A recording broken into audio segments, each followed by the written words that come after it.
Did the intro just play? Well, welcome to Christian Nutrition, the show where we review every single episode of VeggieTales chronologically, and by we I mean just me. Like, what just happened? Sheerluck Holmes was released in March of 2006, and of course it's a Sherlock Holmes parody. I mean, that's easy to tell. We really are in the midst of an onslaught of parodies, as you may have noticed with the previous episodes, and if you've looked at the upcoming episodes, yeah, we're in parody central right now. It's also interesting to note that this is the last episode to be released on VHS. The last VeggieTales episode to be released on VHS. This is 2006, DVDs have been around a little while, and Blu-rays are actually just releasing, so nobody was really buying VHS anymore. Now, I must admit, I haven't seen much when it comes to Sherlock Holmes, aside from the Robert Downey Jr. movies. Now, I know that may be blasphemy to some. The Sherlock show, I hear, is really good, and Elementary, I actually haven't heard that much about, but I just want to let you know I've only seen the Robert Downey Jr. movies, so my knowledge on Sherlock Holmes is kind of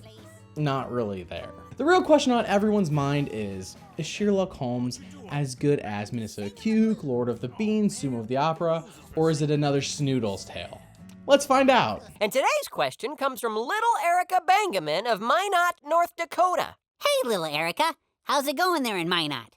Might not be perfect, but it sure beats South Dakota. Oh my gosh, I never thought I would live to see the day that Larry would make fun of an entire state, let alone the dullest, flattest state you will ever go to. Like, if you drive in it, you could see like miles and miles each way of nothing. All of that just to get to Mount Rushmore, which is, let me tell you, it's just like the pictures. It's nothing different. Well, you just insulted South Dakota. Well, but I was just making a little joke. Might not be the best joke ever, but I think Larry! Oh my gosh, is Larry gonna keep trashing on South Dakota? This is comedy gold. My family just moved to Minot. I started going to a new school and I don't know anybody. I want to make new friends, which got me wondering, what do you think it takes to be a good friend? Does she have a speedboat? That might help. No, Larry. Being a good friend has nothing to do with having a speedboat. Bob, you're wrong on this one. I've never seen anyone frown on a speedboat, which means that obviously if you have a speedboat, that you're going to max out your friends list on Facebook, and that's where you really get all of your friends. Come on, Bob, get with the program. A speedboat might not make you a better friend, but... Roll film!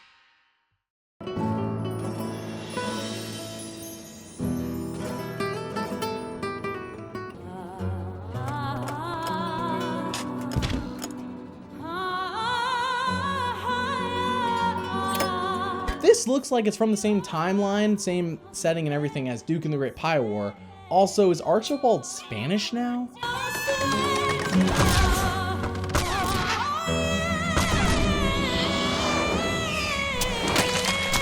Is this the Great Cheeseburger War? I've only heard myths and legends about this fantastic war. The war that only consists of chucking cheeseburgers at each other.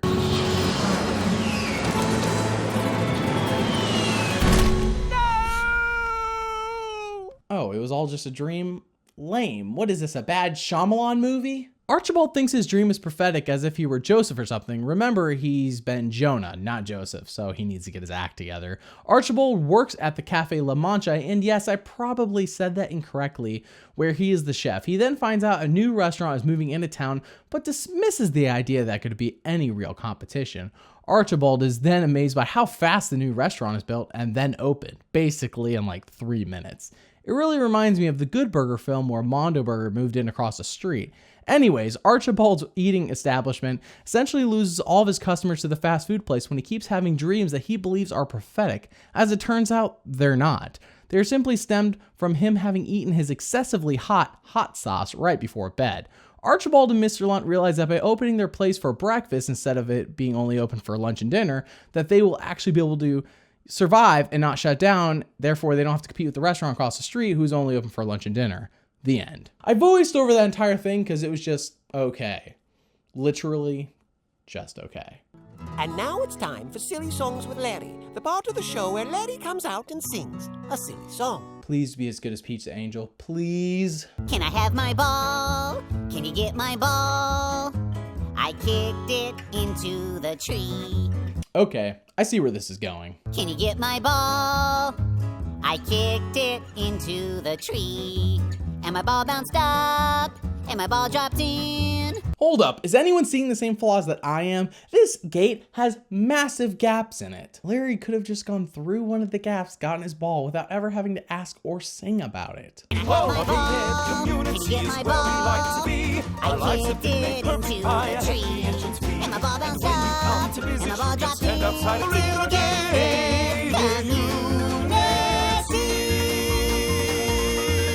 Yeah, that was pretty good. Not mind-blowing, but pretty good nonetheless.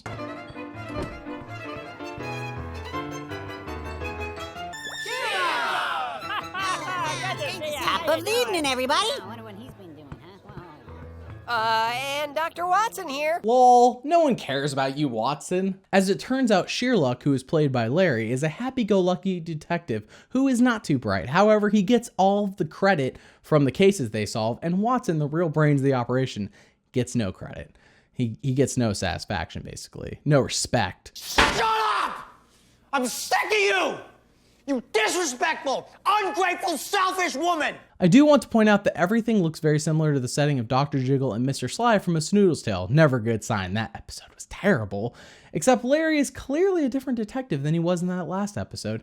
Anyways, Larry and Bob sing a song about their latest case, and you can clearly tell that Larry is getting all of the credit, which is really hurting Bob's self-image. The crime will not be solved until you grab the phone, wait for the tone and call on.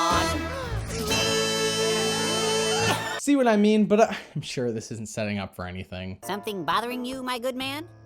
I thought we solved these cases together, but you're the only one who gets any credit for them. We're friends. You and everyone else knows that. But do you know that? Is that the way you treat a friend? Or maybe this will be an issue. But, you know, like, maybe Larry, like, doesn't change his ways, and then Bob quits, and then Larry tries to solve the case, and Larry realizes, oh, maybe I need Bob. Bob's kind of important. And then Bob's like, oh, I'm back. And Larry's like, yay. And then they make a, you know, they solve the case.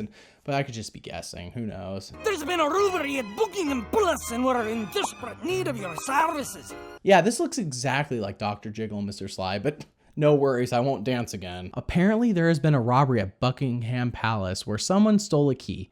Yes, a key. Seriously, that's it? Go to a hardware store and get a copy made. Get a keychain like the rest of us. You don't need the world's greatest living detective. You need a locksmith. Larry is so quick to be dismissive about this case, and he has an ego to boot. Sir, what did the key unlock? The door to the room where the golden ruler is kept. Quickly, Sheerluck, there's not a moment to waste. The golden ruler? Does the Queen of England need to measure a lot of things? Can she not just do it with a peasant's ruler? Or does it have to be made of gold?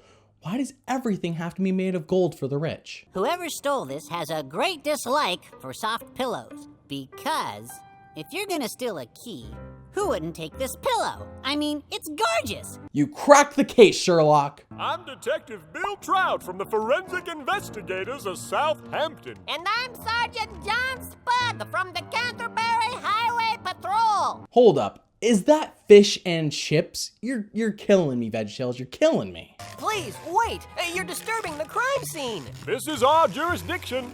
Your services are no longer required. Fun fact, the original yellow tape that Fish and Chips are using here was actually supposed to have words on it, like, you know, like real police tape. But as it turned out, it was really hard for the animators to not have the words stretch, I guess, the way they wanted it to on the tape, so they just went without any words on the tape. Whoa! Look!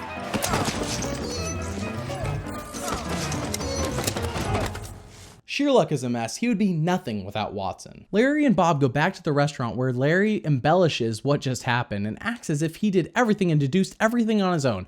Obviously, this isn't true, and Bob gets tired of not ever getting any credit and being treated as if he were just a second-rate citizen, to the point where someone puts a book on Bob's head as Larry signs it. How ridiculous. Bob decides to leave Larry alone to solve the Buckingham Palace case on his own. Larry makes some headway on the investigation when Fish and Chip, steals credit for what Larry actually figured out. Now, Larry hates this and realizes the error of his ways when it comes to his treatment of Bob. He learns the golden rule that you should treat others the way you want to be treated. Oh wait, the golden rule. The golden ruler. How did I just now get that?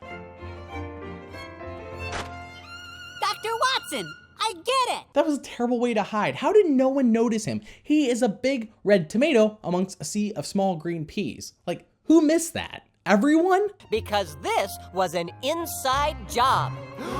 Oh boy, this is gonna be good. The thief is none other than one of the palace guard. Highly unlikely, Bob. I bet it was fish and chips. I won't have it. If you're a thief, step forward. Your Majesty, if I may, are any of you guards foreign spies? No! I used to think Archibald was smart, but between the ending of Jonah, the Bible story and the movie of Jonah, and this very moment, I'm starting to question my belief that Archibald is an intelligent asparagus. First, there were the footprints we found in the key room. They're the exact size of a pea. Ooh, Bob is onto something here. Then there was the secret passageway. On the wall, I found black fibers.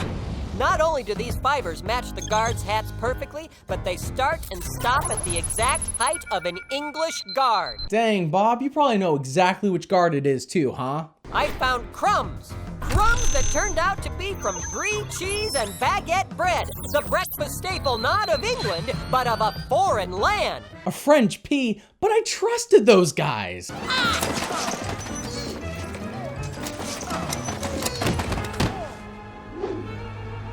The golden ruler!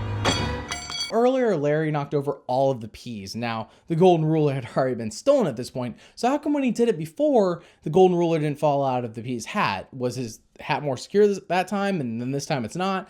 And why does he still have the golden ruler on him? Like, why didn't he, like, drop it off at home or literally do anything else with it besides put it in his hat? The real hero here is Dr. Watson.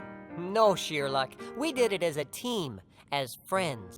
Treat others the way you want to be treated. But what if you wanted to be treated badly? Oh, wait. Yeah, if you treat people badly, they'll treat you badly, and therefore you'll get what you want. Never mind, ignore me. I wasn't thinking about your feelings when I made fun of you. I wouldn't want you to make fun of me. Will you forgive me, South Dakota? Don't apologize. Those jokes were hilarious. I wanna go. Open spaces. What is going on here? I wanna go. South Dakota. What did I just watch? Now I have a sudden urge to go to South Dakota. I've already been there, and it's terrible. How dare you do this to me, VeggieTales? A friend loves at all times, and a brother is born for adversity. Proverbs 17:17. That's right, Erica. You'll be just fine. What are you doing? Is it that time again? He is that hero! Actually, I really do hope he is the hero this time and not Junior again. Remember, kids, God made you special. And he loves you very much. Bye!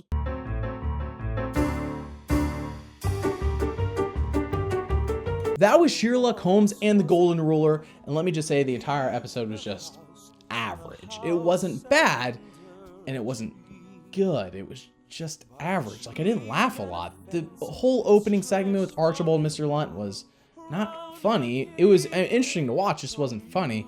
The silly song was actually the best part of the episode. Even that wasn't that funny. It had me questioning the logic. And then Sheerluck Holmes wasn't that funny. It was just very basic. It felt very phoned in. This entire episode felt very phoned in. And I guess right after Minnesota Cuke and Lord of the Beans and Duke and the Great Pie were actually, all of 2005's episodes were really good, and this is a bad way to start off 2006. Not a terrible way like the Snooze Tale, but just not that great. Anyways, stay tuned as next time we review Larry Boy and the Bad Apple, the third and last standalone Larry Boy episode that you will see. Larry Boy does appear later in the League of Incredible Vegetables and in VeggieTales in the House, but this is his last standalone episode. In fact, this was a big one, and I will explain that in the next episode. The real question everyone is asking is, do I have this episode on Blu-ray or just peasant DVD? Remember, God made you special, and he loves you very much. Bye!